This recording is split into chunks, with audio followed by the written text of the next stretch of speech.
ও যা কিছু করে যাব আমার ছেলেরা দেখবে সব বন্ধু বান্ধব নিয়ে ভোগ করে শেষ করে দেবে, অত দিয়ে লাভ নেই।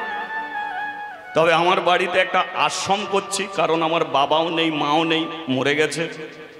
তো আশ্রমটা যদি জীবনে করতে পারি, অনেক বাবা মাকে চাইবো যে আশ্রমে সময় কাটাক, তারা থাকুক। আমার শেষ চিন্তা এটাই।